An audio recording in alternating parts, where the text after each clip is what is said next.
ഈശോമിശിഹായ്ക്ക് സ്തുതിയായിരിക്കട്ടെ. വാത്സല്യമുള്ള കുഞ്ഞുമക്കളെ, സ്നേഹമുള്ള അധ്യാപകരെ, പ്രിയ മാതാപിതാക്കളെ, നാം ഇന്ന് 4ാം ക്ലാസ്സിലെ ഓൺലൈൻ വേദപാഠം ആരംഭിക്കുകയാണ്. എല്ലാവർക്കും സുഖമാണോ മക്കളെ? എല്ലാവർക്കും സുഖമാണോ? സന്തോഷമാണോ? എന്താണ് ആരൊന്നും മിണ്ടാത്തത്? എനിക്കറിയാം, കൊറോണ കാലമാണല്ലേ.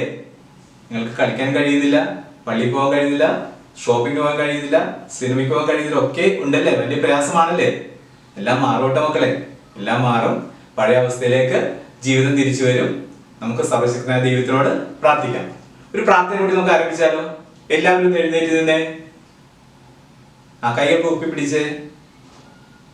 എൻ്റെ പൊന്നു യേശുവേ, ഞങ്ങൾ ഈ സമയം അങ്ങേ അറിയുവാനായിട്ട് ശ്രമിക്കുകയാണ്.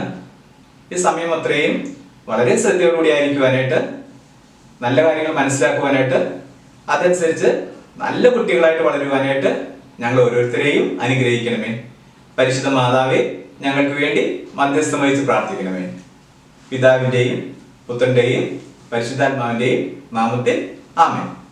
ഈശോമിശിഹായ്ക്ക് സ്തുതിയായിരിക്കട്ടെ. ഞാൻ നേരത്തെ പറഞ്ഞു, 4ാം ക്ലാസ്സിലെ പാഠപുസ്തകമാണ് നമ്മൾ പഠിക്കാൻ പോകുന്നത്. 4ാം ക്ലാസ്സില് പാഠപുസ്തകത്തിന്റെ പേരെന്താണെന്ന് അറിയണ്ടേ? കൂദാശകൾ എന്നാണ് പാഠപുസ്തകത്തിന്റെ പേര്. എല്ലാവർക്കും പാഠപുസ്തകം കിട്ടിയോ? കുറച്ചു പേർക്ക് മാത്രമേ പാഠപുസ്തകം കിട്ടിയിട്ടില്ലേ? പാഠപുസ്തകം വേണം. നമുക്ക് ഞാൻ പറയുന്നത് മനസ്സിലാക്കി പോവുക. കൂദാശകൾ എന്ന പാഠപുസ്തകത്തില് 12 അധ്യായങ്ങളുണ്ട്. എത്ര അധ്യായങ്ങളുണ്ട്? 12 അധ്യായങ്ങളുണ്ട്.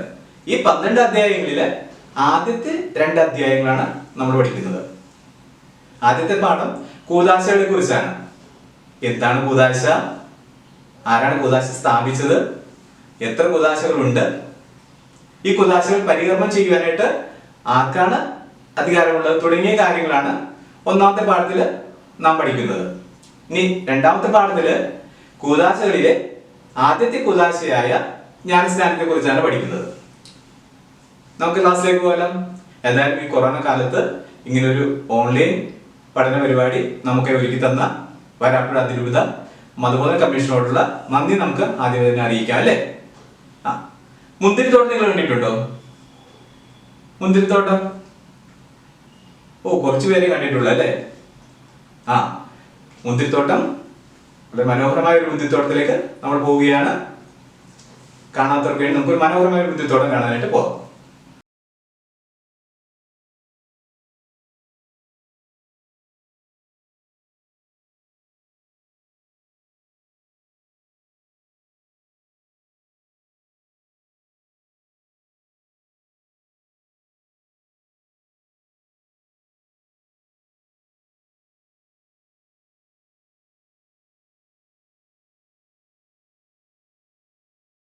മക്കളെ, മുന്തിരിത്തോട്ടം കണ്ടോ? എത്ര മനോഹരമായ മുന്തിരിത്തോട്ടം അല്ലേ? വളരെ മനോഹരമായ മുന്തിരിത്തോട്ടം അല്ലേ? പച്ചയും കറുപ്പുമായിട്ടുള്ള മുന്തിരികൾ ഇങ്ങനെ തിങ്ങി നിറഞ്ഞ മനോഹരമായ മുന്തിരിത്തോട്ടം നമ്മളിപ്പോ കണ്ടതല്ലേ? ഇതെല്ലാം ആരാണ് സൃഷ്ടിച്ചത് മക്കളെ? ആരാണ് സൃഷ്ടിച്ചത്? നമ്മുടെ പിതാവായ ദൈവമാണ് സൃഷ്ടിച്ചത്. ഈ മുന്തിരിത്തോട്ടം മാത്രമല്ല കേട്ടോ, ഈ പ്രകൃതിയെ മുഴുവനും അല്ലേ? ഈ പൂക്കളെയും പക്ഷികളെയും മൃഗങ്ങളെയും എല്ലാം സൃഷ്ടിച്ചത് നമ്മുടെ ദൈവമാണ് നമുക്ക് വേണ്ടി. അപ്പൊ ദൈവത്തിന് നന്ദി പറയണ്ടേ? ഈശോയെ, ഞങ്ങൾ അങ്ങേക്ക് നന്ദി പറയുന്നു. ഇന്ന് നമ്മൾ പോകുന്നത് ഒരു മുന്തിരി ചെടിയിലേക്കാണ്. ഒരു മുന്തിരി ചെടിയിലേക്ക് നമുക്ക് പോകാം. ഈ മുന്തിരി ചെടി നിങ്ങൾ കാണുമ്പോൾ വളരെ സൂക്ഷിച്ച് നോക്കണം. കാരണം ഈ മുന്തിരി ചെടിക്ക് കുറെ മാറ്റങ്ങൾ വരുന്നുണ്ട്. അപ്പൊ എവിടെയൊക്കെയാണ് മാറ്റങ്ങൾ വരുന്നതെന്ന് സൂക്ഷിച്ച് നോക്കണം. ഇത് കഴിയുമ്പോൾ ഞാൻ നിങ്ങളോട് ചോദ്യം ചോദിക്കും.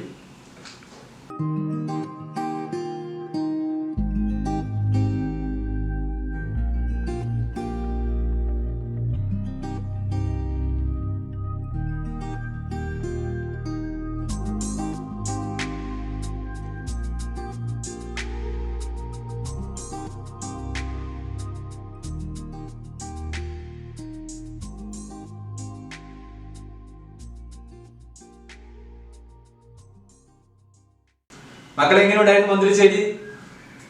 മനോഹരമായിരുന്നല്ലേ? മുന്തിരിച്ചെടി പടർന്ന് പന്തലിച്ച് ഇങ്ങനെ വന്നല്ലേ? പന്തലിച്ച് ഇങ്ങനെ വന്നപ്പോഴേക്കും ഇടയ്ക്ക് എന്ത് സംഭവിച്ചു? നിങ്ങൾ കണ്ടില്ലേ? ഇടയ്ക്ക് എന്താണ് സംഭവിച്ചത്? ഒരു മുന്തിരിച്ചെടിയുടെ ശാഖ ആ മുന്തിരിച്ചെടിയിൽ നിന്ന് വേർപെട്ട് താഴേക്ക് വീണു. താഴേക്ക് വീണ ശാഖയ്ക്ക് എന്ത് സംഭവിച്ചു?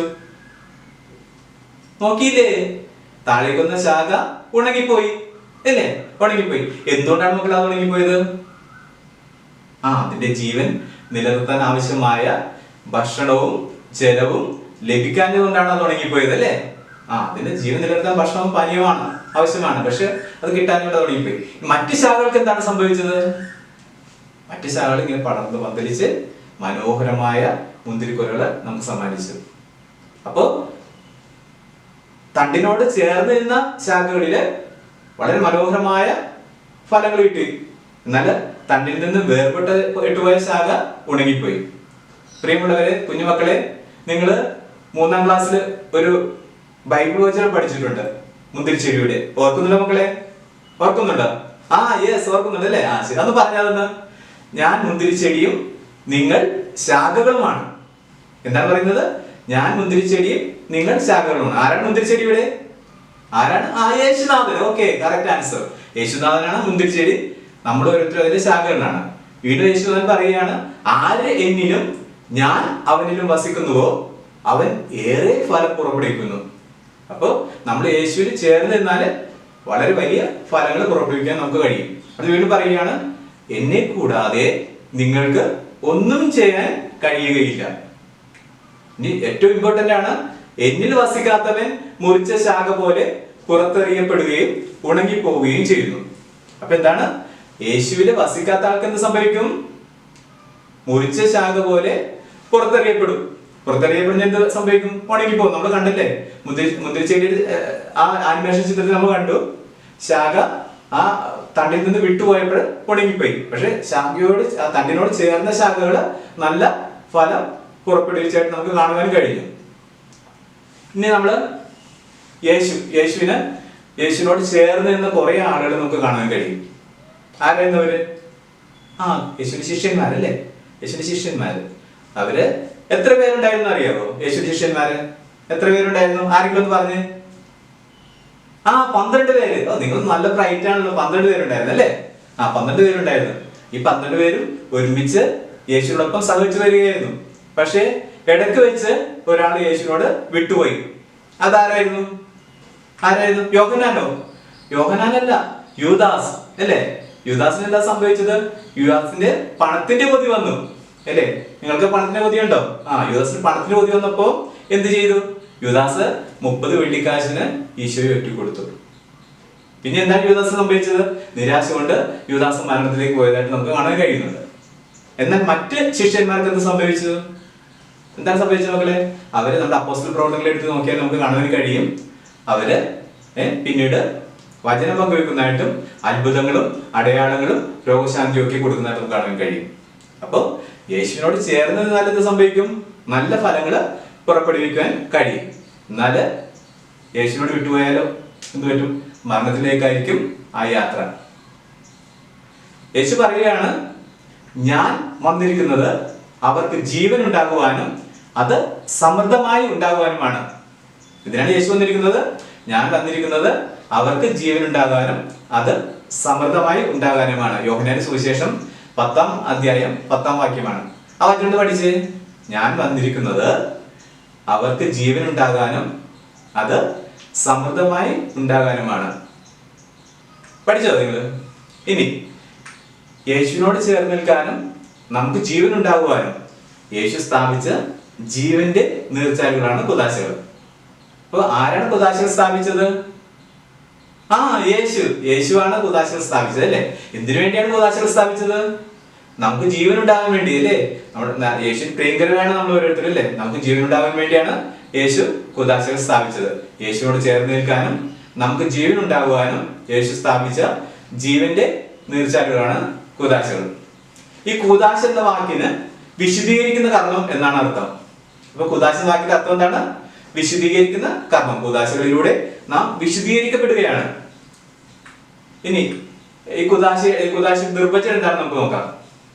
കുദാശയ്ക്ക് എന്താണ് നിർവചനം കൊടുത്തിരിക്കുന്നത്? അദൃശ്യനായ ദൈവത്തെ അനുഭവിക്കാൻ നമ്മെ സഹായിക്കുന്ന ദൃശ്യവും രക്ഷാകരവുമായ അടയാളങ്ങളാണ് കുദാശകൾ. എന്താണ് ഒന്ന് നമുക്ക് പറഞ്ഞു നോക്കാം. അദൃശ്യനായ ദൈവത്തെ അല്ലെ, കാണാൻ കഴിയാത്ത ദൈവത്തെ അനുഭവിക്കാൻ നമ്മെ സഹായിക്കുന്ന ദൃശ്യവും രക്ഷാകരവുമായ അടയാളങ്ങളാണ് കൂദാശകൾ. ദൈവത്തെ നമുക്ക് കാണാൻ കഴിയുമോ? ഇല്ലേ, ദൈവത്തെ നമുക്ക് കാണാൻ കഴിയില്ല. പക്ഷേ കൂദാശകളിലൂടെ നമുക്ക് അനുഭവിക്കാൻ കഴിയുന്നുണ്ട്. ഇല്ലേ, ദൈവത്തെ കാണാൻ കഴിയുന്നുണ്ട് ഇല്ലെങ്കിലും ദൈവത്തെ അനുഭവിക്കാനായിട്ട് നമുക്ക് കഴിയുന്നുണ്ട്. ഇനി നമുക്ക് കാണാൻ കഴിയാത്ത പക്ഷേ അനുഭവിക്കാൻ കഴിയുന്ന ഏതെങ്കിലും ഒരു വസ്തുവിനെ കുറിച്ച് പറയാവോ? ആലോചിച്ച് നോക്കിയേ. അടുത്തേക്ക് അമ്മച്ചോട് ചോദിച്ചു നോക്കിയേ. കാറ്റ് അല്ലേ, കാറ്റ് നമുക്ക് കാണാൻ കഴിയുന്നുണ്ടോ? കാറ്റ് കാണാൻ കഴിയുന്നില്ല. പക്ഷേ നമ്മൾ വേർത്ത് പൊളിച്ചിങ്ങനെ ഇരിക്കുകയാണ്. ആ സമയത്ത് ഒരു കാറ്റടിച്ച് നമുക്ക് എന്തൊരു ആശ്വാസം അല്ലേ. നമ്മൾ ബീച്ചിലൊക്കെ പോകുമ്പോൾ, പാർക്കിലൊക്കെ പോകുമ്പോൾ അവിടെ കാറ്റടിക്കുമ്പോൾ നമുക്ക് എന്തൊരു ആശ്വാസം അല്ലേ. അപ്പോൾ കാറ്റ് കാണാൻ കഴിയുന്നില്ലെങ്കിലും കാറ്റിന്റെ പ്രവൃത്തി കൊണ്ട് നമുക്ക് വളരെ ആശ്വാസം കിട്ടുന്നുണ്ട്. ഇനി മറ്റൊരു ഉദാഹരണം പറയാൻ പറ്റുമോ? ആരെങ്കിലും പറഞ്ഞു തന്നു? യെസ്, വൈദ്യുതി അല്ലെ, കറണ്ട് നമുക്ക് കാണാൻ കഴിയുമോ? കറണ്ട് കാണാൻ കഴിയും. പക്ഷേ നമ്മളൊരു സ്വിച്ച് ഇട്ടാല് നമ്മൾ ലൈറ്റ് കത്തും അല്ലെ, പ്രകാശം കിട്ടും. ഒരു സ്വിച്ച് ഇട്ടാൽ ഫാൻ കറങ്ങും അല്ലേ. പക്ഷെ കാണാൻ കഴിയുന്നില്ല. ലൈറ്റ് കൊണ്ട് നമുക്ക് പ്രവർത്തിപ്പിക്കാൻ കഴിയുന്നുണ്ട്. ലൈറ്റ് നമുക്ക് പ്രകാശം തരുന്നുണ്ട്. അപ്പോൾ കറണ്ട് നമുക്ക് പ്രകാശം തരുന്നുണ്ട്. കറണ്ട് നമുക്ക് കാണുവാൻ കഴിയുന്നില്ല എങ്കിലും നമുക്ക് അനുഭവിക്കാൻ കഴിയുന്നുണ്ട്. ഇനി മറ്റൊരു ഉദാഹരണം പറഞ്ഞേ. അറിയില്ല? വായു ഇല്ലേ, നമ്മൾ ഒരു അടച്ചിട്ട മുറിയിൽ, വായു കയറാത്ത മുറിയിൽ നമ്മളൊരു ദിവസം ഇട്ട് എന്തായിരിക്കും സംഭവിക്കുന്നത്? നമുക്ക് ശ്വാസം മുട്ടി പോകും അല്ലേ.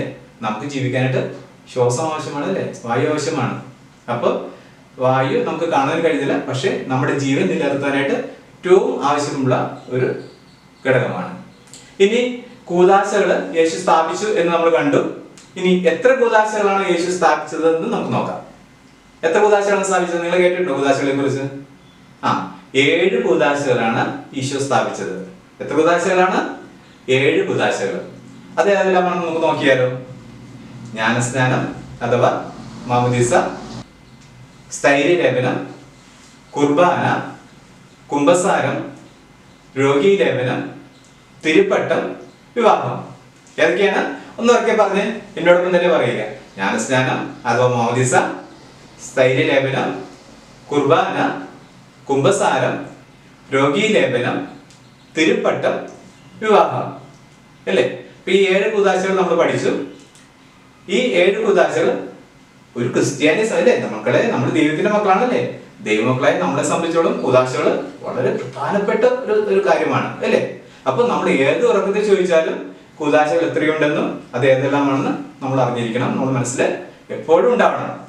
നമുക്ക് ഈ കൂദാശകളെ കുറിച്ച് ഒരു പാട്ടിലൂടെ പഠിച്ചാലോ അല്ലെ. പാട്ട് എപ്പോഴും നമ്മുടെ മനസ്സിൽ ഇങ്ങനെ നിലനിൽക്കും. ഷാജൻ ഈണം ചെയ്ത ഒരു പാട്ടുണ്ട് കൂദാശകളെ കുറിച്ച്. ആ പാട്ട് നമുക്ക് കേട്ടാലോ? ആ പാട്ട് പാടുമ്പോൾ നിങ്ങൾ കൈയടിച്ച് പാടുക. ഓക്കെ കേട്ടോ? എല്ലാവർക്കും ഇഷ്ടപ്പെട്ട പാട്ട്? മനോഹരമായ ഗാനം അല്ലേ. മനോഹരമായ ഗാനം. 7 കൂദാശകളാണെന്നും ആ കൂദാശകൾ ഏതെല്ലാമാണെന്ന് നമുക്ക് മനഃപ്പാടമാക്കി തന്നു ആ പാട്ട് അല്ലേ. പക്ഷെ നിങ്ങളൊരു കൈയടിച്ച് പാടിയില്ല. ഞാൻ പറഞ്ഞു കൈയടിച്ച് പാടണമെന്ന്. കൈയടിച്ച് ഒന്ന് ഒരിക്കൽ കൂടി പാടിയാലോ? ആ പാട്ട് നമുക്ക് നന്നായി ആസ്വദിച്ചല്ലേ, നന്നായി കൈയടിച്ച് പാടി. നല്ല മക്കളാണ് കേട്ടോ. ഇനി നമുക്ക് ഓരോ കൂദാശയെ കുറിച്ച് ആഴത്തിൽ നമുക്ക് പോകാം. ജ്ഞാനസ്നാനം അഥവാ മാമോദീസ എന്ന കൂദാശയിലൂടെ നമുക്ക് എന്തെല്ലാം ലഭിക്കുന്നു എന്ന് നമുക്ക് ആദ്യം നോക്കാം. എന്താണ് ലഭിക്കുന്നത്? നമ്മള് ദൈവത്തിന്റെ മക്കളായി തീരുന്നു അല്ലേ. വലിയ ഭാഗ്യമാണല്ലേ, വലിയ ഭാഗ്യമാണ്. മോൻ ആരുടെ മോനാണ്? ആന്റണിയുടെ മകൻ അല്ലേ. ആന്റണിയുടെ മകനായിട്ട് ജനിക്കാൻ കഴിഞ്ഞ വലിയ ഭാഗ്യമാണ് നിങ്ങൾ കണക്കാക്കുന്നുണ്ട്. അപ്പോ സ്ഥലത്തിന്റെ സൃഷ്ടാവായ ദൈവത്തിന്റെ മകനായി തീരുക എന്നുള്ളത് എത്രയോ വലിയ കാര്യമാണ് അല്ലേ. അങ്ങനെ ദൈവത്തിന്റെ മകനാകുന്നത് വഴി എന്താണ്? സഭയിലെ, ക്രിസ്തീയ സഭയിലെ അംഗങ്ങളായി തീരുന്നു. പിന്നെന്താണ്? നമുക്ക് എന്നും എന്നും ജീവിക്കുവാനായിട്ടുള്ള ദൈവിക ജീവൻ ലഭിക്കുന്നു. കൂടാതെ നിത്യജീവന് നമ്മുടെ അവകാശികളായി മാറുന്നു. അപ്പോൾ നമ്മള് ജ്ഞാനസ്നാനം വഴി ദൈവ മക്കളായി തീരുകയാണല്ലേ, ദൈവത്തിന് പ്രിയപ്പെട്ടവരായി തീരുകയാണ്. അപ്പൊ അത് എന്ത് വേണം? നമ്മൾ ദൈവത്തോട് കൂടുതൽ അടുത്ത് ജീവിക്കണം. ഇനി സ്ഥൈര്യലേപനം. സ്ഥൈര്യലേപനം എന്ന കൂദാശയിലൂടെ നമുക്ക് എന്തെല്ലാം സംഭവിക്കുന്നു? നമുക്കറിയാലേ, മാമോദീസയിലൂടെ നമുക്ക് പരിശുദ്ധാത്മാവിനെ കിട്ടിയിട്ടുണ്ട്. പക്ഷെ അന്ന് നമുക്ക് കുഞ്ഞുങ്ങളായിരുന്നല്ലോ, നമുക്ക് അറിവില്ലായിരുന്നു. പക്ഷെ നമുക്ക് അറിവ് വെച്ചതിന് ശേഷം നമുക്ക് പരിശുദ്ധാത്മാവിനെ നിറഞ്ഞു കിട്ടുന്നത് സ്ഥൈര്യലേപനത്തിലൂടെയാണ് അല്ലേ. അങ്ങനെ പരിശുദ്ധാത്മാവ് നമ്മൾ നിറയുമ്പോൾ നമ്മൾ ക്രിസ്തുവിന്റെ സജീവ സാക്ഷികളായി തീരുന്നു. ഓർക്കുക, പെന്തക്കോസ്തായിൽ എന്താ സംഭവിച്ചത്? യേശുവിന്റെ വേർപാടിന് ശേഷം ശിഷ്യന്മാര് പേടിച്ച് വിറച്ച് സ്ലേഹ്യ ഊട്ടിശാലയില് പരിശുദ്ധ അമ്മയോടൊപ്പം പ്രാർത്ഥിക്കുകയായിരുന്നു അല്ലേ. പെട്ടെന്ന് കൊടുങ്കാറ്റടിക്കുന്ന പോലെ ഒരു ശബ്ദം കേട്ടു. പരിശുദ്ധാത്മാവ് തീനാളത്തിന്റെ രൂപത്തില് ശിഷ്യന്മാരുടെ പേര് വന്ന് വസിച്ചു. ആ പേടിയൊക്കെ മാറിയില്ലേ? പരിശുദ്ധാത്മ വന്നപ്പോ അവരുടെ പേടിയൊക്കെ മാറി ശക്തമായ രീതിയിൽ വചനം പ്രസംഗിക്കാൻ കഴിഞ്ഞില്ലേ. ആരെയും പേടിച്ചില്ല. എല്ലാവരുടെ മുമ്പില് ശക്തമായ രീതിയിൽ വചനം പ്രസംഗിക്കാൻ കഴിഞ്ഞു. ഇനി അടുത്തത് കുർബാന അല്ലെ. നമ്മൾ കുർബാനയ്ക്ക് എല്ലാ ദിവസവും മുടങ്ങാതെ പോകുന്ന ആളുകളാണ് അല്ലേ. മുടങ്ങാതെ പോകുന്ന ആളുകളാണ്. അവിടെ എന്താ സംഭവിക്കുന്നത്? യേശുവിന്റെ ശരീരവും രക്തവും നമുക്ക് ഭക്ഷണവും പാനീയവുമായി നൽകുന്നു അല്ലേ. ഗോതമ്പപ്പവും വീഞ്ഞും പ്രാർത്ഥനയിലൂടെ യേശുവിന്റെ ശരീരവും രക്തവുമായി മാറുകയാണ്. അങ്ങനെ ആ ശരീരവും രക്തവും നമ്മൾ ഭക്ഷണവും പാനീയമായി സ്വീകരിക്കുമ്പോൾ ക്രിസ്തുവില് ഒറ്റ ശരീരമായി തീർന്ന നിത്യജീവനില് നമ്മൾ പങ്കുകാരായി തീരുന്നു. ഇനി നമുക്ക് കുമ്പസാരം അല്ലേ. മനുഷ്യൻ ബലഹീനൻ അല്ലേ. നിങ്ങൾ കൊച്ചു കുട്ടികളാണെങ്കിൽ ചെറിയ തെറ്റുകൾ ചെയ്യാറുണ്ട് അല്ലേ. അങ്ങനെ തെറ്റുകൾ ചെയ്യുമ്പോൾ പശ്ചാത്തപിക്കുവാനും പാപങ്ങൾ ഏറ്റു പറഞ്ഞ്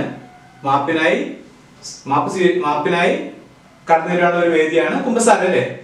കുമ്പസാരത്തിലൂടെ നമ്മുടെ പാപങ്ങൾ ക്ഷമിക്കപ്പെടുകയും ദൈവത്തോടും സഹോദരരോടും നാം രമ്യപ്പെടുന്നു. അപ്പൊ നമ്മൾ പാപം ചെയ്താലും നമ്മുടെ സ്നേഹിതയായ ഈശോ കുമ്പസാരത്തിലൂടെ നമുക്ക് പാപമോചനം നൽകുന്നു. ഇനി രോഗിലേപനം അല്ലെ. രോഗിലേപനത്തിന് പലപ്പോഴും പറയാറുണ്ട് അന്ത്യകൂദാശ എന്ന് പറയാറുണ്ട് അല്ലെ. ഒരാൾ മരിക്കുമ്പോൾ കൊടുക്കുന്ന കൂദാശ എന്ന് പറയുന്നത്. പക്ഷെ രോഗിലേപനം ദൈവം രോഗാവസ്ഥയിൽ നമ്മെ ആശ്വസിപ്പിക്കുകയും നമ്മെ സുഖപ്പെടുത്തുകയും ചെയ്യുന്ന കൂദാശയാണ് ഇല്ലേ. നമ്മള് ഏത് അവസ്ഥയിലായാലും നമ്മളെ ഈശോ വന്ന് ആശ്വസിപ്പിക്കുന്നു, നമുക്ക് സൗഖ്യം നൽകുന്നു. കൂടാതെ നല്ല മരണം അതിലൂടെ നമുക്ക് ലഭിക്കുകയും ചെയ്യുന്നു. തിരുപ്പട്ട അല്ലേ. വൈദികർക്കും മെത്രാന്മാർക്കും ഡീക്കന്മാർക്കും ഒക്കെ കിട്ടുന്ന ഒരു പ്രത്യേക ഉദാശയാണ് അല്ലേ. മെത്രാന്റെ കൈവപ്പ് തത്വവും പ്രതിഷ്ഠാപന പ്രാർത്ഥനയും വഴി പരിശുദ്ധാത്മാവിനെ വർഷിക്കുകയും തങ്ങളുടേതായ ശുശ്രൂഷകൾ നിറവേറ്റുന്ന തരത്തിൽ മെത്രാന്മാർക്കും വൈദികർക്കും ഡീക്കന്മാർക്കും മായാത്ത മുദ്ര നൽകുന്ന ഒരു ഉദാശയാണ് തിരുപ്പട്ട. വിവാഹം അല്ലേ. വിവാഹത്തിലൂടെ എന്താ സംഭവിക്കുന്നത്? വിവാഹങ്ങൾക്ക് പോകാറില്ലേ. സ്ത്രീയും പുരുഷനെയും ദൈവം ഒരു കുടുംബമാക്കി തീർക്കുന്നു. ഒരു സ്ത്രീ രണ്ട് വിഭാഗങ്ങളിലുള്ള ഒരു സ്ത്രീയും പുരുഷനെയും ദൈവം ഒന്നിപ്പിക്കുന്ന ഉദാശയാണ് വിവാഹം അല്ലേ. കുഞ്ഞുങ്ങളുടെ ജന്മം വഴി സഭയെയും സമൂഹത്തെയും നിലനിർത്തുകയും ചെയ്യുന്നു. അപ്പൊ ഇനി നമ്മൾ പഠിച്ച പാഠത്തെ ആസ്പദമാക്കി നല്ലൊരു പാട്ട് നമ്മുടെ ഒന്നാം പാഠത്തിൽ കൊടുത്തിട്ടുണ്ട്. ആ പാഠം നമ്മൾ ഈ പാട്ട് പാടി പഠിച്ചാല് നമ്മുടെ ആ പാഠം പഠിച്ചതിന് തുല്യമാണ്. അപ്പൊ എന്റെ കുഞ്ഞുമക്കളെ, നിങ്ങൾ ഈ പാട്ട് ബൈഹാർട്ടാക്കുക. ഈ പാട്ട് ബൈഹാർട്ടാക്കിയാല് നമ്മളിപ്പോ ഞാൻ പറഞ്ഞ കാര്യങ്ങളൊക്കെ ആ പാട്ടിലൂടെ വരുന്നുണ്ട്. അപ്പൊ ആ പാട്ട് നമുക്കൊന്ന് ശ്രമിച്ചാലോ?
എങ്ങനെയുണ്ടായിരുന്നു പാട്ട്? നല്ല പാട്ടല്ലേ? ഇഷ്ടപ്പെട്ട പാട്ട്? ഈ പാട്ട് നിങ്ങൾ യൂട്യൂബിലൂടെ നിരന്തരം കേട്ട് കൂദാശകളെ കുറിച്ചുള്ള ആ പാഠം ഈ പാട്ടിലൂടെ നിങ്ങളുടെ മനസ്സിലേക്ക് എപ്പോഴും കൊണ്ടുവരിക. ഇനി നമുക്ക് ഒരു വചനം ഹൃദയസ്ഥമാക്കാം. ഞാൻ നേരത്തെ ചോദിച്ചിരുന്നു, 3ാം ക്ലാസ്സിൽ പഠിച്ചൊരു വചനം ഞാൻ ആദ്യം പറഞ്ഞു തിരിച്ചിട്ടില്ല. നിങ്ങൾ ഭംഗിയായിട്ട് പറഞ്ഞു, മിടുക്കന്മാരാണ് നിങ്ങൾ അല്ലേ. ഇനി ഈ ക്ലാസ്സിൽ നമുക്കൊരു വചനമുണ്ട്. ഞാൻ വന്നിരിക്കുന്നത് അവർക്ക് ജീവൻ ഉണ്ടാകാനും അത് സമൃദ്ധമായി ഉണ്ടാകാനുമാണ്. ഒന്ന് പറഞ്ഞു നോക്കിക്കേ, എല്ലാവരും ഒരുമിച്ച് പറഞ്ഞേ. ഞാൻ വന്നിരിക്കുന്നത് അവർക്ക് ജീവൻ ഉണ്ടാകാനും അത് സമൃദ്ധമായി ഉണ്ടാകാനുമാണ്. യോഹന്നാന്റെ സുവിശേഷം 10-ാം അധ്യായം 10-ാമത്തെ വാക്യമാണ്. ഇത് നിങ്ങൾ മനഃപ്പാഠമാക്കുക. ഈ പാഠത്തെ ആസ്പദമാക്കി നമുക്ക് കാണപ്പെടാത്ത ദൈവപ്രസാദം നമുക്ക് ലഭിക്കുന്നതിന് ഈശോമിശിഹ സ്ഥാപിച്ചതും സഭയെ ഏൽപ്പിച്ചതുമായ കാണപ്പെടുന്ന അടയാളങ്ങളാണ് കൂദാശകൾ. ഇത് നമ്മുടെ മനസ്സിൽ എന്നും സൂക്ഷിക്കാം. കാണപ്പെടാത്ത ദൈവപ്രസാദം നമുക്ക് ലഭിക്കുന്നതിന് ഈശോമിശിഹ സ്ഥാപിച്ചതും സഭയെ ഏൽപ്പിച്ചതുമായ കാണപ്പെടുന്ന അടയാളങ്ങളാണ് കൂദാശകൾ. ഇനി നിങ്ങൾ ഇതുവരെ സ്വീകരിച്ചുള്ള കൂദാശകൾ ഒന്ന് പറയുമോ? ഞാൻ ഈ കൂദാശകള് സ്ക്രീനില് 7 കൂദാശകൾ കാണിച്ചിട്ടുണ്ട്. ഈ 7 കൂദാശകളില് നിങ്ങൾ സ്വീകരിച്ച കൂദാശയുടെ നേരെ കൈ ചൂണ്ടുക. കൈ ചൂണ്ടേ. നിങ്ങൾ സ്വീകരിച്ചത് ജ്ഞാനസ്നാനം അല്ലേ? ബാക്കി എല്ലാ കൂദാശകളും മാറ്റുകയും നിങ്ങൾ സ്വീകരിച്ചത് ജ്ഞാനസ്നാനമാണ്. ഇതുവരെ നിങ്ങൾ ജ്ഞാനസ്നാനം സ്വീകരിച്ചിട്ടുണ്ട്. ഇനി നിങ്ങൾ അടുത്ത വർഷം ഏതാണ് കുർബാന സ്വീകരിക്കും. പിന്നീട് 2-3 വർഷം കഴിയുമ്പോൾ സ്ഥൈര്യലവനവും സ്വീകരിക്കും. ഇനി താഴെ പറയുന്നവയിൽ പ്രാരംഭ കൂദാശകൾ ഏതെല്ലാം? ഒന്ന് നോക്കിയേ. പ്രാരംഭ കൂദാശ നേരത്തെ പറഞ്ഞല്ലേ, ക്ലാസ്സിൽ പറഞ്ഞായിരുന്നു, മറന്നുപോയാ നിങ്ങൾ? ശ്രദ്ധിച്ചിരുന്നോ? പ്രാരംഭ കൂദാശകള് ജ്ഞാനസ്നാനം, സ്ഥൈര്യലേപനം, കുർബാന. പ്രാരംഭ കൂദാശകൾ ഏതാണ്? ജ്ഞാനസ്നാനം, സ്ഥൈര്യലേപനം, കുർബാന. ഇനി ഈ ഒരിക്കൽ മാത്രം സ്വീകരിക്കുന്ന കൂദാശകൾ അല്ലേ? നമ്മൾ 7 കൂദാശകളുണ്ട്. അതെല്ലാം 7 കൂദാശകളിലെ ഒരു പ്രാവശ്യം മാത്രം സ്വീകരിക്കുന്ന കൂദാശകൾ ഏതായാലും നോക്കാം അല്ലേ? ഇപ്പൊ ജ്ഞാനസ്നാനം ഒരു പ്രാവശ്യമേ സ്വീകരിക്കുന്നുള്ളൂ അല്ലേ? സ്ഥൈര്യലേപനം ഒരു പ്രാവശ്യമേ സ്വീകരിക്കുന്നുള്ളൂ.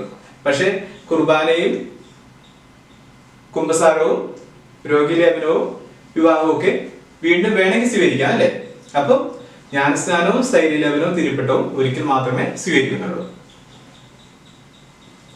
ഇനി നമ്മൾ പഠിച്ച പാഠങ്ങൾ നേരത്തെ നമ്മൾ പറഞ്ഞു പോയ കാര്യങ്ങൾ ഒരിക്കൽ കൂടി ഒന്ന് അനലൈസ് ചെയ്താലോ? നമ്മൾ ആദ്യം കണ്ടായിരുന്നല്ലേ, ഏതാണ് മുന്തിരിച്ചയുടെ പാഠത്തിലൂടെ നമ്മൾ കണ്ടു. മുന്തിരിച്ചയോട് ചേർന്ന് നിൽക്കുന്ന ശാഖകൾക്ക് നല്ല ഫലങ്ങൾ പുറപ്പെടുവിക്കാൻ കഴിയുന്നു. എന്നാൽ മുന്തിരിച്ചെടിയിൽ നിന്നും വേർപെട്ട് പോയ ശാഖയ്ക്ക് എന്താണ്, അത് കരിഞ്ഞു പോകുന്നു, ഉണങ്ങിപ്പോകുന്നു അല്ലേ? അതിന് ജലവും പോഷണവും ലഭിക്കാത്തത് ഉണങ്ങി പോകുന്നതായിട്ട് നമ്മൾ കണ്ടായിരുന്നു. പിന്നെ യേശുവോട് ചേർന്ന് നിൽക്കാനും നമുക്ക് ജീവൻ ഉണ്ടാകാൻ വേണ്ടി യേശു സ്ഥാപിച്ച ജീവന്റെ നീർച്ചാലുകളാണ് കൂദാശകൾ നമ്മളൊന്ന് കണ്ടു അല്ലേ? കൂദാശയുടെ അർത്ഥം എന്താണ്? വിശദീകരിക്കുന്ന കർമ്മം അല്ലേ? വിശദീകരിക്കുന്ന കർമ്മം എന്നാണ് കൂദാശയുടെ അർത്ഥം. അത് നമ്മൾ പഠിച്ചിരുന്നു.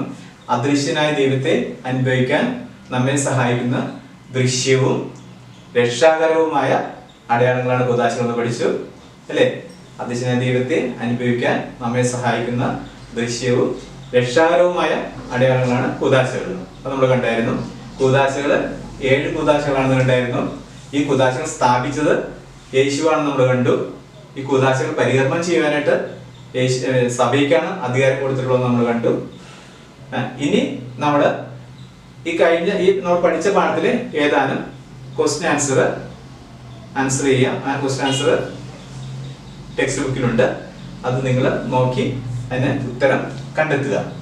ഇനി നമ്മൾ പ്രവർത്തനത്തിലേക്ക് പോവുകയാണ്. നിങ്ങളുടെ അയൽക്കാരൻ ഗുരുതരമായ രോഗാവസ്ഥയിലാണ്. ഈ സന്ദർഭത്തിൽ നിങ്ങൾ എന്ത് ചെയ്യും അല്ലേ? എന്താണ്, യേശുവിനോട് ചേർന്ന് നിൽക്കുന്ന ആളുകൾ എന്താണ് നല്ല ഫലങ്ങൾ പുറപ്പെടുവിക്കും അല്ലേ? നമ്മൾ യേശുവിനോട് ചേർന്ന് നിൽക്കുന്ന മക്കളാണ് അല്ലേ?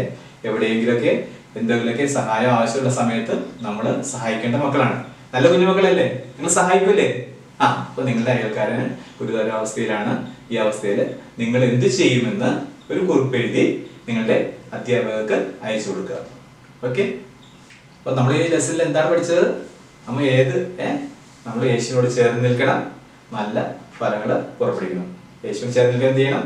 കൂദാശകളുടെ നിരന്തര സ്വീകരണം വഴി നമ്മൾ യേശുവിനോട് ചേർന്ന് നിൽക്കണം. മക്കളെ, നിങ്ങൾ ചേർന്ന് നിൽക്കൂലേ? ചേർന്നേക്കൂലേ? അപ്പൊ ഈ ഒന്നാമത്തെ ലെസൺ ഇവിടെ അവസാനിക്കുകയാണ്. നമുക്ക് രണ്ടാമത്തെ ലെസണിലേക്ക് പോകാം.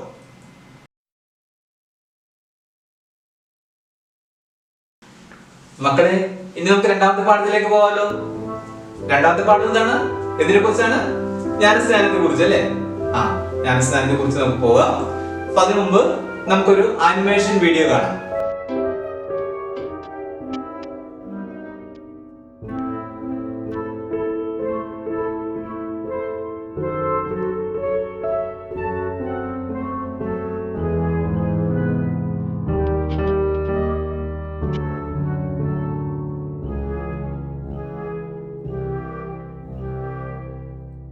മക്കളെ, നമ്മൾ ഈ ആനിമേഷൻ ചിത്രത്തിൽ എന്താണ് കണ്ടത്? രണ്ട് വിത്തുകളുണ്ട് അല്ലേ?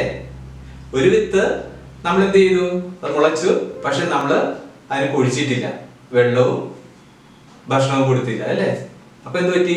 അത് മുരടിച്ച് ഉണങ്ങിപ്പോയി. മറ്റേ വിത്തിന് എന്താ സംഭവിച്ചത്? അത് നമ്മള് തടമെടുത്ത് കുഴിച്ചിട്ട് അതിന് വളവും ജലവും ഒക്കെ കൊടുത്തപ്പോൾ അത് വളർന്ന് വലിയ വൃക്ഷമായി അത് ഫലം തന്നു. മക്കളെ, ഇതുപോലെ തന്നെയാണ് നമ്മുടെ ജീവിതവും. നമുക്ക് നിത്യജീവനിലേക്ക് വളരാൻ ആവശ്യമായ പോഷണം ലഭിക്കുന്നത് ജ്ഞാനസ്നാനത്തിലൂടെയാണ്. മക്കളെ, നമുക്ക് ജന്മം നൽകിയത് ആരാണ്? നമ്മുടെ മാതാപിതാക്കൾ അല്ലേ?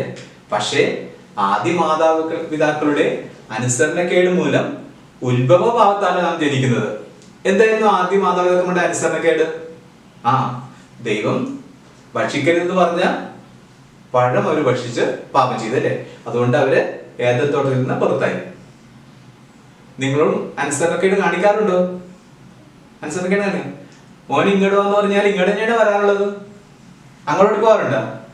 മോന് പഠിക്കാൻ പോകുന്ന പറഞ്ഞു കഴിഞ്ഞാല് പഠിക്കാനാണ് പോകുന്നത്, അല്ലെ മൊബൈൽ എടുത്ത് കളിക്കാനാണ് പോകുന്നത്? നമുക്ക് അമ്മമാരോട് ചോദിക്കാം അല്ലെ? അമ്മമാരും മക്കളെങ്ങനെയുണ്ട്? അനുസരണയായിട്ടാണ് വളരുന്നത്. അനുസരണ നല്ല നല്ല മക്കളാണെന്ന് അവർ പറയുന്നത് അല്ലേ? അപ്പൊ ഇതുപോലെ നല്ല മക്കളായിട്ട് വളരണം കേട്ടോ. അതുകൊണ്ട് നമ്മൾ ഉത്ഭവഭാവത്തില് ജനിച്ചുകൊണ്ട് നമുക്ക് ദൈവവര പ്രസാദം നഷ്ടപ്പെട്ടു പോകുന്നു. എന്നാൽ ജ്ഞാനസ്നാനത്തിലൂടെ നമ്മുടെ ദൈവവര പ്രസാദം വീണ്ടും നമുക്ക് ലഭിക്കുന്നു. ഉത്ഭവത്തിന്റെ ആ ബന്ധനത്തിൽ നിന്ന് നാം മോചിതരാകുന്നു. പിന്നെ ദൈവമക്കളായി വളരുന്നു അല്ലേ? ദൈവത്തിന്റെ മക്കളാകാൻ തീരുക എന്ന് പറഞ്ഞ് നേരത്തെ കൈവാസ് പറഞ്ഞല്ലേ? വലിയ കാര്യമാണല്ലേ? വലിയ കാര്യമാണ്. ദൈവത്തിന്റെ ഈ ലോക സൃഷ്ടാവിന്റെ മക്കളായി തീരുക എന്നുള്ളത് വലിയ കാര്യമാണ്. അപ്പൊ നാം ദൈവമക്കളായി തീരുന്നു. പിന്നെന്താണ്? നിത്യജീവനിലേക്കുള്ള വാതില് നമുക്ക് തുറന്നു കിട്ടുന്നു. അതുകൊണ്ട് ജ്ഞാനസ്നാനത്തെ ക്രിസ്ത്യൻ ജീവിതത്തിന്റെ വാതിൽ എന്നാണ് വിളിക്കുന്നത്. എന്താണ് പറയുന്നത്? ജ്ഞാനസ്നാനത്തെ ക്രിസ്ത്യൻ ജീവിതത്തിന്റെ വാതിൽ. എന്തുകൊണ്ടാണ് വാതിൽ എന്ന് പറയുന്നത്? ക്രൈസ്തവ ജീവിതത്തിന്റെ വാതിൽ എന്ന് പറയുന്നതാണ് ജ്ഞാനസ്നാനം വഴി നമുക്ക് ദൈവപ്രസാദം ലഭിക്കുന്നു. ഉത്ഭവഭാവത്തിന്റെ ബന്ധനത്തിൽ നിന്ന് നാം മോചിതരാകുന്നു. നാം ദൈവമക്കളായി തീരുന്നു. നിത്യജീവനിലേക്കുള്ള വാതില് നമുക്ക് തുറന്നു കിട്ടുകയും ചെയ്യുന്നു. യേശു പറയുന്നുണ്ട്, സത്യം സത്യമായി ഞാൻ നിന്നോട് പറയുന്നു, വീണ്ടും ജനിക്കുന്നില്ല എങ്കിൽ ഒരുവന് ദൈവരാജ്യം കാണാൻ കഴിയുകയില്ല. യോഹന്നാന്റെ സുവിശേഷമാണ് 3-ാം അധ്യായം 3-ാം വാക്യം. എന്താ പറയുന്നത്? സത്യം സത്യമായി ഞാൻ നിന്നോട് പറയുന്നു, വീണ്ടും ജനിക്കുന്നില്ല എങ്കിൽ ഒരുവന് ദൈവരാജ്യം കാണാൻ കഴിയുകയില്ല. യേശു ഈ വചനം എപ്പോഴാണ് പറഞ്ഞതെന്ന് അറിയാവോ? നിക്കോദെമോസ് എന്നൊരു യഹൂദ പ്രമാണി ഒരു രാത്രി യേശുവിന്റെ അടുത്തേക്ക് വന്നു. എന്നിട്ട് പറഞ്ഞു, റബ്ബി, നീ ദൈവത്തിൽ നിന്ന് വന്ന മനുഷ്യനാണ് ഞങ്ങൾക്ക് അറിയുന്നു. കാരണം ദൈവത്തിൽ നിന്ന് വന്നവനല്ലാതെ ഇതുപോലെയുള്ള അത്ഭുതങ്ങളും അടയാളങ്ങളും പ്രവർത്തിക്കുവാൻ കഴിയില്ല. അപ്പൊ യേശു പറഞ്ഞു, സത്യം സത്യമായി ഞാൻ നിന്നോട് പറയുന്നു, വീണ്ടും ജനിക്കുന്നില്ലെങ്കിൽ ഒരുവന് ദൈവരാജ്യം കാണാൻ കഴിയില്ല. അപ്പോ നിക്കോദെമോസ് പറഞ്ഞു, അല്ലേ, വീണ്ടും ജനിക്കുന്നത് എങ്ങനെയാണ്? ഒരു മനുഷ്യൻ ജനിച്ചു പിന്നെ വീണ്ടും എങ്ങനെയാണ് ജനിക്കുന്നത്? നിങ്ങൾ ജനിച്ചു, നിങ്ങൾക്ക് വീണ്ടും ജനിക്കാൻ കഴിയുമോ? അപ്പൊ നിക്കോദെമോസ് ചോദിച്ചു, യേശുവോട് ചോദിച്ചു, ഒരു പ്രായമായ മനുഷ്യന് വീണ്ടും അമ്മയുടെ ഉദരത്തിൽ പ്രവേശിച്ച് എങ്ങനെ ജനിക്കാൻ കഴിയും? അപ്പൊ യേശു പറയാണ്, സത്യം സത്യമായി ഞാൻ നിന്നോട് പറയുന്നു, ജലത്താലും ആത്മാവിനാലും ജനിക്കുന്നില്ലെങ്കിൽ, എന്താണ്? ജലത്താലും ആത്മാവിനാലും ജനിക്കുന്നില്ലെങ്കിൽ ഒരുവനും ദൈവരാജ്യത്തിൽ പ്രവേശിക്കാൻ സാധ്യമല്ല. യോഹന്നാന്റെ സുവിശേഷം 3-ാം അധ്യായം 5-ാം വാക്യം. അപ്പൊ ഓർക്കുക, നമ്മള് യേശുവിന്റെ ജ്ഞാനസ്നാനം കണ്ടു കഴിയുമ്പോൾ അറിയാൻ കഴിയും അല്ലേ? യേശു ജലത്തിൽ സ്നാനം ചെയ്യുമ്പോൾ പരിശുദ്ധാത്മാവ് പ്രാവിന്റെ രൂപത്തില് യേശുവിലേക്ക് വരുന്നത് നമുക്ക് കാണാൻ കഴിയുന്നു അല്ലേ. അപ്പൊ ജ്ഞാനസ്നാനത്തിലൂടെ പരിശുദ്ധാത്മാവിനെ നമുക്ക് ലഭിക്കുന്നു. പിന്നെ ജ്ഞാനസ്നാനം എന്ന കൂദാശ വഴി ദൈവമക്കളായി തീർന്ന നാം ക്രിസ്തുവിന്റെ ഭൗതിക ശരീരമായ തിരുസഭയിലെ അംഗങ്ങളായി തീർന്നു അല്ലേ. നമ്മള് വലിയൊരു കൂട്ടായ്മയിലെ തിരുസഭ, ആ കൂട്ടായ്മയിലെ അംഗങ്ങളായിട്ട് നമ്മൾ മാറുകയാണ്. ആകയാൽ നിങ്ങൾ പോയി എല്ലാ ജനങ്ങളെയും ശിഷ്യപ്പെടുത്തുകയും പിതാവിന്റെയും പുത്രന്റെയും പരിശുദ്ധാത്മാവിന്റെയും നാമത്തിൽ അവർക്ക് ജ്ഞാനസ്നാനം നൽകുകയും. മത്തായിയുടെ സുവിശേഷം 28-ാം അധ്യായം 19-20 വാക്യങ്ങളാണ്. ഇതെങ്ങനെയാണ് പറയുന്നത് അറിയോ? യേശു ഉദ്ധാനം ചെയ്തതിനു ശേഷം യേശു തന്റെ 12 ശിഷ്യന്മാരുടെ 12 പേരുണ്ടായിരുന്നല്ലേ. യൂദാസ് 12 ശിഷ്യന്മാർ അവശേഷിച്ചു. ഈ 12 ശിഷ്യന്മാരോടും ഗലീലയിലേക്ക് വരാൻ പറഞ്ഞു. അങ്ങനെ ഗലീല മലയിൽ ചെന്നപ്പോൾ യേശു പറയുകയാണ്, സ്വർഗത്തിലും ഭൂമിയിലുമുള്ള എല്ലാ അധികാരവും എനിക്ക് നൽകപ്പെട്ടിരിക്കുന്നു. ആകയാൽ നിങ്ങൾ പോയി എല്ലാ ജനങ്ങളെയും ശിഷ്യപ്പെടുത്തുകയും പിതാവിന്റെയും പുത്രന്റെയും പരിശുദ്ധാത്മാവിന്റെയും നാമത്തിൽ അവർക്ക് ജ്ഞാനസ്നാനം നൽകുകയും. അപ്പോ യേശു കൊടുത്ത ആ അധികാരം ഇന്ന് സഭയിലൂടെ വൈദികയിലൂടെ ഇന്ന് തുടർന്നുകൊണ്ട് പോവുകയാണ്. ഇനി ജ്ഞാനസ്നാനം അഥവാ മാമോദിസ എന്ന വാക്കിന് മുങ്ങുക അഥവാ സ്നാനം ചെയ്യുക എന്നാണ് അർത്ഥം. മക്കളെ കേൾക്കുന്നുണ്ടോ? അപ്പൊ ജ്ഞാനസ്നാനം എന്ന വാക്കിന്റെ അർത്ഥം എന്താണ്? ഓർക്കെ പറഞ്ഞേ. ജ്ഞാനസ്നാനം എന്ന വാക്കിന്റെ അർത്ഥം മുങ്ങുക അഥവാ സ്നാനം ചെയ്യുക എന്നാണ് അർത്ഥം. ഇനി നമുക്ക് ജ്ഞാനസ്നാന സ്വീകരണ കർമ്മത്തെ കുറിച്ച് ആ കർമ്മം ഒന്ന് കണ്ടാലോ? ഓരോ കർമ്മം 6 പ്രധാനപ്പെട്ട കർമ്മങ്ങളാണുള്ളത്. നമുക്ക് ഓരോ കർമ്മവും പ്രത്യേകം കാണാം. ആദ്യം എന്താണ്? നമ്മുടെ മാതാപിതാക്കളും ജ്ഞാനമാതാപിതാക്കളും ബന്ധുക്കളും ചേർന്ന് ശിശുവിനെ ദേവാലയത്തിലേക്ക് കൊണ്ടുവരുന്നു അല്ലേ. ശിശുവിനെ ദേവാലയത്തിൽ കൊണ്ടുവരുന്നു. ആ സമയം എന്ത് ചെയ്യുന്നു? പുരോഹിതൻ കുരിശടയാളം വരച്ച് ക്രിസ്തുവിനെ ഉടമപ്പെടുത്തുകയും ക്രിസ്തീയ സമൂഹത്തിലേക്ക് ആ കുഞ്ഞിനെ സ്വാഗതം ചെയ്യുകയും ചെയ്യുന്നു. അപ്പം ആദ്യത്തെ കടമ ഇതാണ്. ആദ്യം എന്താ നടക്കുന്നത്? എന്താണ് ചെയ്യുന്നത്? ശിശുവിനെ വെച്ചുകൊണ്ട് മാതാപിതാക്കളും നമ്മുടെ തലോട്ടമ്മനും തലോട്ടമ്മയും ബന്ധുക്കളും ചേർന്ന് എവിടെ ചെല്ലുന്നു? പടിയിലേക്ക് ചെല്ലുന്നു. അപ്പൊ വൈദികൻ കുരിശാടം വരച്ച് ക്രിസ്തുവിന് അല്ലേ. അപ്പൊ നമ്മൾ ആരാണ്? നമ്മുടെ ഉടമസ്ഥൻ ആരാണ്? ക്രിസ്തു ആണല്ലേ. നമ്മുടെ നിസ്സാര ആളുകളൊന്നും അല്ലല്ലേ. നമുക്കൊരു പേനുണ്ട്. ഈ പേനോട് ഉടമസ്ഥൻ ആരാണെന്ന് ചോദിച്ചാൽ നമ്മൾ അല്ലേ ഞാനാണെന്ന് പറയും അല്ലേ. അതുപോലെ നമ്മുടെ ഉടമസ്ഥൻ ആരാണ്? ക്രിസ്തു ആണ് കേട്ടോ. അപ്പൊ നമുക്ക് നല്ല ക്രെഡിറ്റ് അല്ലേ, നല്ല. അപ്പൊ അതുകൊണ്ട് ക്രിസ്തുവിന്റെ ഉടമസ്ഥപ്പെടുത്തുകയും ക്രിസ്തീയ സമൂഹത്തിലേക്ക് സ്വാഗതം ചെയ്യുകയും ചെയ്യുന്നു. അടുത്തത് വചന പ്രഘോഷണ കർമ്മം, ലഘു പ്രഭാഷണം, വിശ്വാസികളുടെ പ്രാർത്ഥന, വിശുദ്ധരുടെ ലിറ്റിനി, ഭൂതോച്ചാടന പ്രാർത്ഥന എന്നീ പ്രാർത്ഥനകൾക്ക് ശേഷം രക്ഷകനായ ക്രിസ്തുവിലൂടെ ശക്തി പ്രാപിക്കാനായി വൈദികൻ ശിശുവിന്റെ നെഞ്ചിൽ പ്രാരംഭ കുദാശാർത്ഥികളുടെ തൈലം പൂശുന്നു. തുടർന്ന് ജ്ഞാനസ്നാന തൈലം ആശീർവദിക്കുന്നു. ശിശുവിന് വേണ്ടി സമൂഹം മുഴുവനും വിശ്വാസം പ്രഖ്യാപനം നടത്തുന്നു. എന്താണ് ഭൂതോച്ചാടന പ്രാർത്ഥന? എന്താണ്? ആ ശിശുവിന്റെ ജന്മം മുതൽ ഏതെങ്കിലും പൈശാചിക ശക്തികളുടെ ആധിപത്യം ഉണ്ടെങ്കിൽ അതിൽ നിന്ന് മോചനം ലഭിക്കുന്ന പ്രാർത്ഥനയാണ് ഭൂതോച്ചാടന പ്രാർത്ഥന. ഇനിയാണ് പ്രധാനപ്പെട്ട കർമ്മം നടക്കുന്നത് അല്ലേ. ശിശുവിന് ജ്ഞാനസ്നാനം നൽകുന്ന പ്രധാനപ്പെട്ട കർമ്മമാണ് അടുത്തത്. വൈദികൻ ശിശുവിന്റെ ശിരസിൽ 3 പ്രാവശ്യം വെള്ളമൊഴിച്ചുകൊണ്ട് പിതാവിന്റെയും പുത്രന്റെയും പരിശുദ്ധാത്മാവിന്റെയും നാമത്തിൽ ശിശുവിന് പേര് വിളിച്ച് ജ്ഞാനസ്നാനം നൽകുന്നു. മനസ്സിലായോ മക്കളെ? മനസ്സിലായോ? എന്താണ് അറിയാൻ വേണ്ടാത്തത്? ബോറടിച്ച? നമ്മുടെ ജ്ഞാനസ്നാനത്തിലെ ഏറ്റവും പ്രധാനപ്പെട്ട കർത്തവ്യമല്ലേ. യേശു അപ്പോസ്തലന്മാർ കൊടുത്ത ദൗത്യമാണല്ലേ. എന്താണ്? പിതാവിന്റെയും പുത്രന്റെയും പരിശുദ്ധാത്മാവിന്റെയും നാമത്തിൽ പേര് വിളിച്ച് ജ്ഞാനസ്നാനം കൊടുക്കാൻ പറഞ്ഞു അല്ലേ. ആ ജ്ഞാനസ്നാനത്തിന്റെ യേശു ശിഷ്യന്മാർ കൊടുത്ത ആ പവർ അനുസരിച്ച് വൈദ്യുതി നൽകുന്നതാണ് പിതാവിന്റെയും പുത്രന്റെയും പരിശുദ്ധാത്മാവിന്റെയും നാമത്തിലുള്ള പേര് വിളിച്ചുള്ള ജ്ഞാനസ്നാനം.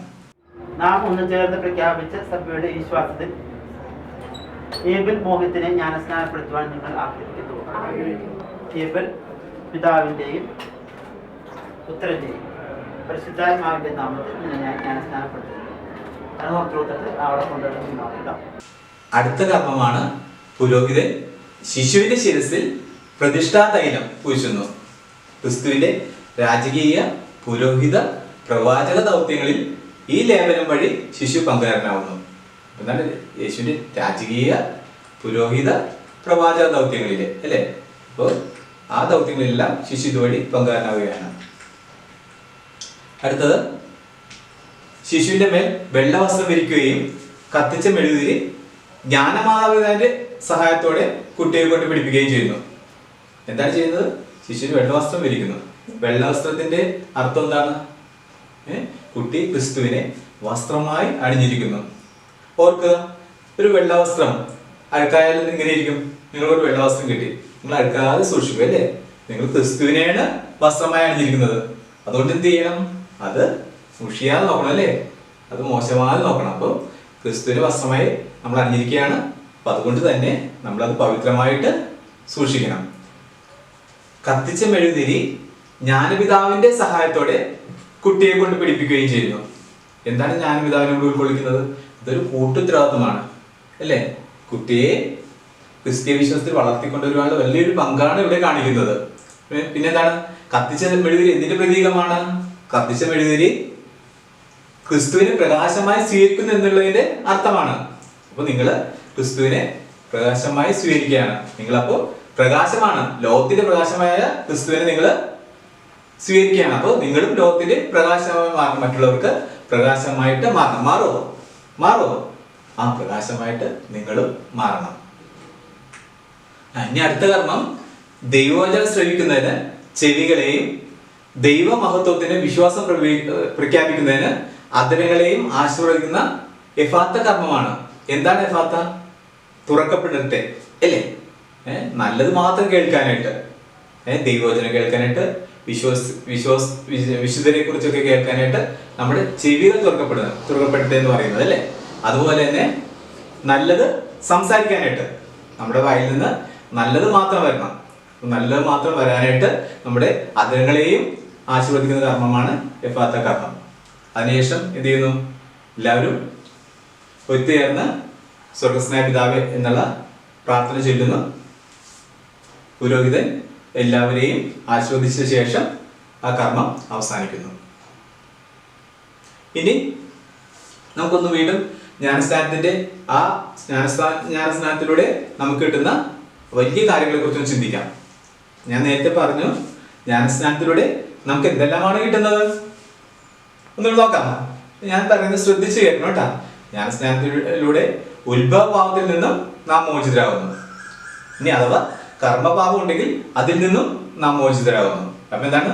ഉത്ഭവഭാവത്തിൽ നിന്നും അഥവാ കർമ്മഭാവം ഉണ്ടെങ്കിൽ അതിൽ നിന്നും നമ്മൾ മോചിതരാകുന്നു. അപ്പൊ മനസ്സിൽ ഗ്രഹിക്കണം. പിന്നെ എന്താണ്? ദൈവവര പ്രസാദം ലഭിക്കുന്നു. ആദ്യ മാതാപിതാക്കന്മാരുടെ തെറ്റുമൂലം സംഭവിച്ച നഷ്ടപ്പെട്ട ദൈവവര പ്രസാദം നമുക്ക് ലഭിക്കുന്നു. പിന്നെ വലിയ കാര്യം എന്താണ്? നമ്മൾ ദൈവമക്കളായി തീരുന്നു. വലിയ കാര്യം നേരത്തെ സൂചിപ്പിച്ചല്ലേ?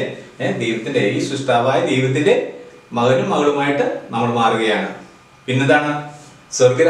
സ്വർഗരാജ്യത്തിന് നമ്മൾ അവകാശികളായി മാറുന്നു. കൂടാതെ തിരുസഭയിലെ അംഗങ്ങളായി തീരുന്നു. അപ്പോൾ ജ്ഞാനസ്നാനത്തിന്റെ പ്രത്യേകതകൾ നിങ്ങൾ അല്ലേ? ഈ ജ്ഞാനസ്നാനത്തിലൂടെ ഇത്രയും കാര്യങ്ങളാണ് നമുക്ക് ലഭിക്കുന്നത്. എന്താണ് ഇനി ജ്ഞാനമാതാപിതാക്കളുടെ കടമ അല്ലേ? നമ്മുടെ തലവട്ടമ്മയുടെയും കടമ എന്താണ്? നിങ്ങളുടെ തലവട്ടമ്മയും നിങ്ങളുടെ അടുത്ത് വരാറുണ്ടോ? പള്ളിയിൽ പോയോ, വേദപാഠികൾ ക്ലാസ്സിൽ പോയോ എന്നൊക്കെ ചോദിക്കാറുണ്ടോ?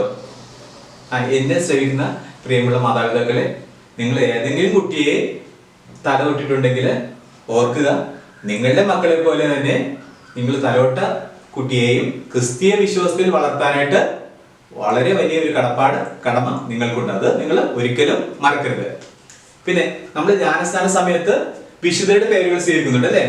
ജോസഫ്, ആന്റണി, മാർട്ടിൻ എന്നൊക്കെ സ്വീകരിക്കുന്നുണ്ട് അല്ലേ? എന്താണ് മോന്റെ പേര്? വിശുദ്ധരുടെ പേര് ഇവിടെ ആരെങ്കിലും ഉണ്ടോ? ഇപ്പൊ പുതിയ വായിൽ കൊള്ളാത്ത പേരുകളാണ് നമ്മൾ ഇടുന്നത്. പക്ഷെ ജ്ഞാനസ്നാന സമയത്ത് നാം വിശുദ്ധരുടെ പേരുകൾ സ്വീകരിക്കണം. അതെന്തിനു വേണ്ടിയാണ്?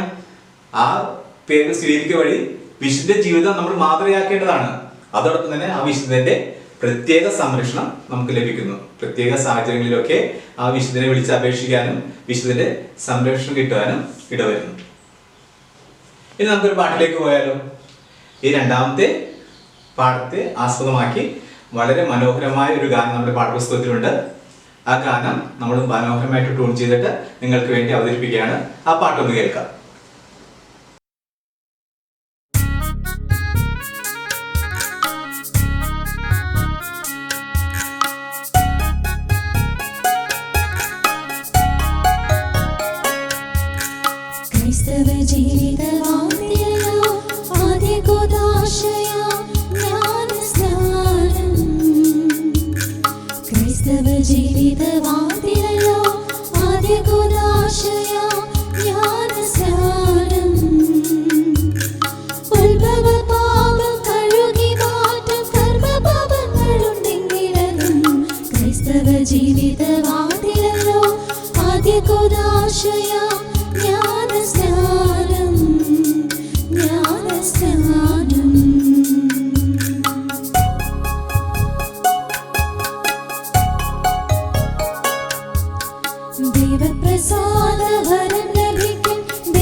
പാട്ട് എങ്ങനെയുണ്ടായിരുന്നു?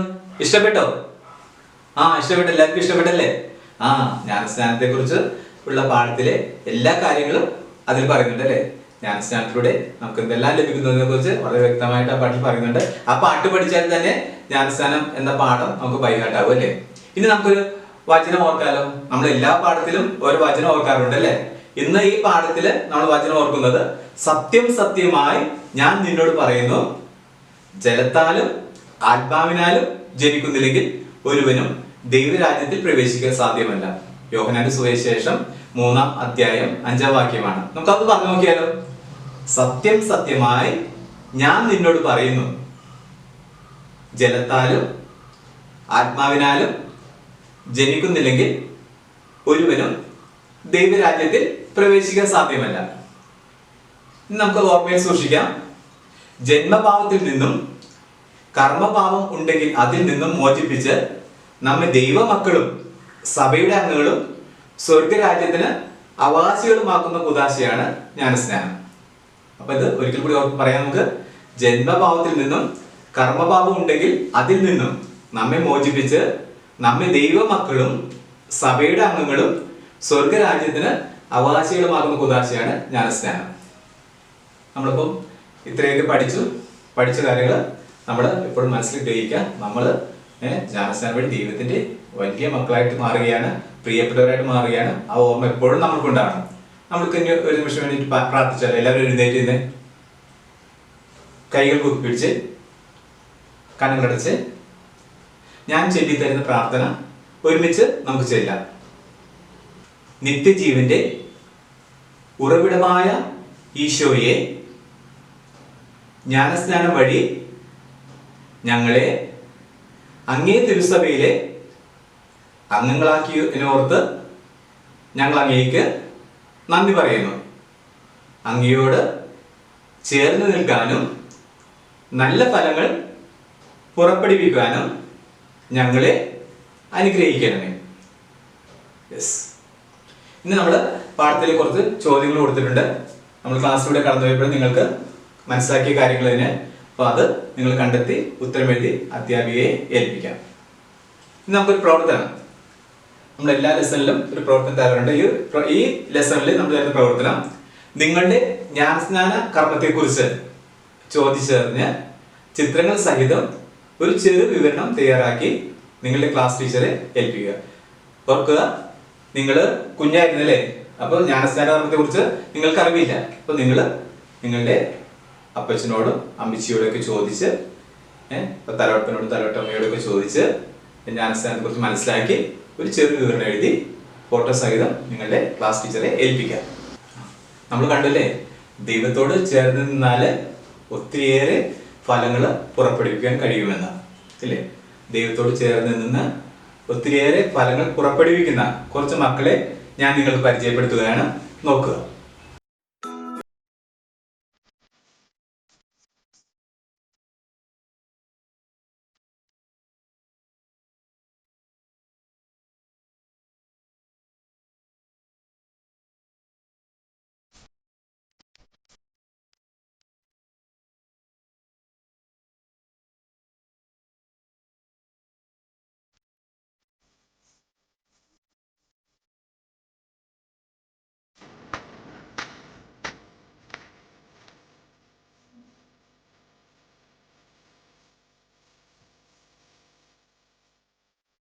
മക്കളെ, നമ്മൾ കുറച്ച് ദൈവമക്കളെ കണ്ടല്ലേ?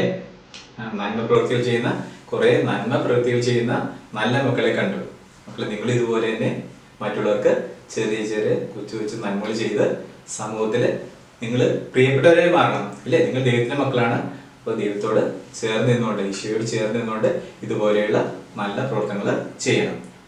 സാറിന്റെ ക്ലാസ് ഇവിടെ അവസാനിക്കുകയാണ്. ക്ലാസ് ഇഷ്ടപ്പെട്ടോ? യെസ്. പിന്നെ നമ്മുടെ ക്ലാസ് കൺക്ലൂഡ് ചെയ്യുകയാണ്. പ്രിയപ്പെട്ട മാതാപിതാക്കളെ, നമ്മുടെ മക്കള് ഇതുപോലെയുള്ള ചെറിയ ചെറിയ നന്മകൾ ചെയ്യുമ്പോൾ നമ്മൾ പ്രോത്സാഹിപ്പിക്കുക. അതുവഴി കുടുംബത്തിനും സമൂഹത്തിനും രാജ്യത്തിനും അവർ മുതൽക്കൂട്ടായിട്ട് മാറും. ഈശോ മിശിഹായ്ക്ക് സ്തുതിയായിരിക്കട്ടെ.